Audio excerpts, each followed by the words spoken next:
অনেকদিন ধরে না গরম গরম আলুর চপের সাথে মুড়ি খেতে ইচ্ছা করছে। তুমি কি একটু বানাবে? চলো বানানো যাক।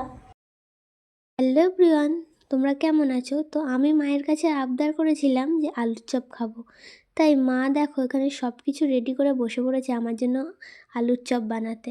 বিয়ের পর থেকে আমি মায়ের কাছে যে কিছুই আবদার করি না কেন সব কিছুই আমার কথা মতো শুনেছে সে। এটার জন্য আমি ভীষণই লাকি যে এমন একটা শাশুড়ি মা আমি পেয়েছি। এদিকে ভাজা মশলাগুলোকে মা শিলে বেটে নেওয়া হচ্ছে। আমি দেখেছি আগেকার দিনের এই শিলে বাটা মশলাগুলো না এমন টেস্ট যেটা এখনকার দিনে মিক্সচারে বাটলেও সেই টেস্টটা পাওয়া যায় না। সেটা তোমরাও অনেকে হয়তো জানো। তো আমার চ্যানেলে যারা নতুন আছো বা আমার ভিডিও যাদের সামনে এসছে প্লিজ একটা করে সাবস্ক্রাইব করে দিও, পাশে থেকো। এতে আমারও খুব ভালো লাগে এবং নতুন নতুন ভিডিও দেওয়ার উৎসাহ আরও পাই। তো এদিকে আমাদের আলু সিদ্ধ করা হয়ে গিয়েছে। এবারে মা বেসনটাকে ভালো করে ম্যারিনেট করে নেবে।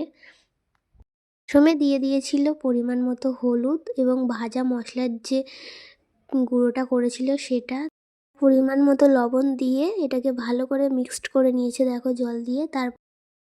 তারপরে আমরা গ্যাসে কড়াটা বসিয়ে নিলাম, তাতে পরিমাণ মতন তেল দিয়ে দিয়েছিলাম আদা রসুনের পেস্ট।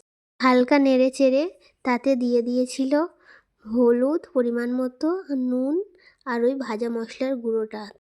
তারপরে দিয়ে দিয়েছিলাম আলু সিদ্ধ করার যে এটা আমরা হালকা মাখিয়ে রেখেছিলাম যাতে পুরো কাইটা হয়ে যায় ভালোভাবে। তারপরে কাইটা হয়ে আসলে আমরা একটা আলাদা পাত্রে তুলে নিয়েছি। তারপরে এরপর চপ ভাজার জন্য মা এদিকে তেল গরম বসিয়ে দিয়েছে আর আমি মাকে একটু হেল্প করে দিচ্ছিলাম, চপের শেপগুলো করে দিচ্ছিলাম। এদিকে তেলও গরম হয়ে এসছে আর মা চপগুলো ছেড়ে দিচ্ছে তেলে। চপগুলো কিন্তু খুব সুন্দরই ভাজা হয়েছে, দেখো লাল লাল হয়ে এসছে কত সুন্দর, দেখেই কিন্তু খুব সুন্দর মনে হচ্ছে যে হয়েছে। এদিকে মায়ের চপ ভাজাও হয়ে এসছে।